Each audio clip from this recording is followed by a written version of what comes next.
Good morning. Ngasigi card ki message haipetang yang minerase ko. Ado ngasi se August ki tang trying to Saturday numit ado thang Saturday se ko hari thang numit se koina color da hara gadi purple gumba se na biya adegi black machu gumba hai tara khatang dark or color se hai tara ko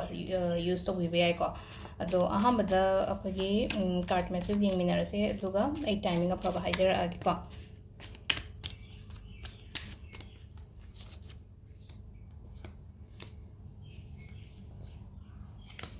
Sida lyrical card ahum se dagi ama khanbi rasiko 1 2 or 3 ani ahum se gi manung da haidi sis na 1 ne na khale 2 ko ahum su bagi sina 3 ko ado sidagi ama choose so biraga hadi nimitu ge energy hai tare ngasi gi kari lege have to do happen tang minar se ko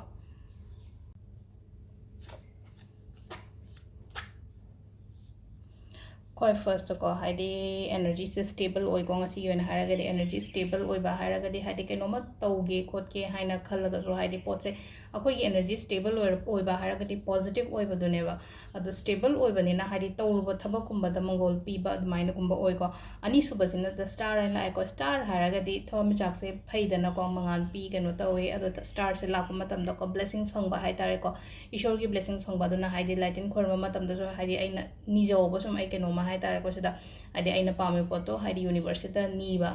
aduga lere ko aduga ahum subagi sin amu haidi 5 of pentacles ko 5 of pentacles in amu haidi energy se mu unstable oi ba hai tare ko sida haidi ko pa le ba haidi kani kaino ma da haidi focus to ngam da ba ko ta ba du maina gumba oi ko adu hetang adu pubirak na ba to ko haidi ngasagi energy stable oi trise haidi ohenna ba adu male ko adu haidi kai gino hai matam da ko haidi hazik problem ba khara adum leiba to hai tare ko life sida problem ko ba khal leiba har gadi pesa main oina sel gi problem ko mayam na khara adum show to ko sida ko adu duna su anam ba hai tare ko haidi keno to roga lei gi sida adu mating keno to ba yai ko haidi darkar le raga di mating hayo amu ai hai ba yam talle ba mingon da haidi ai hai do su pudi adum hona jage da na traga pu ge da ga khan ba do adu duna haidi mating ni ba da kai ba kem ta leite ko mingon da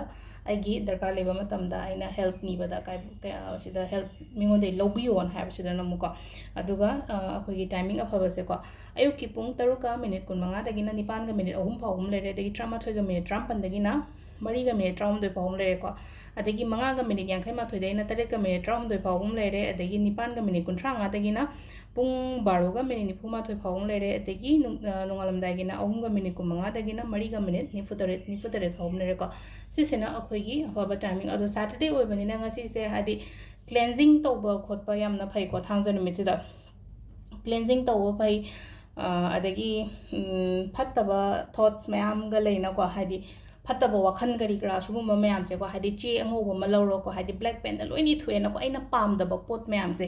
aina ai life to oi haningdri ba pot mayam se loina ithoga hadi che do hetane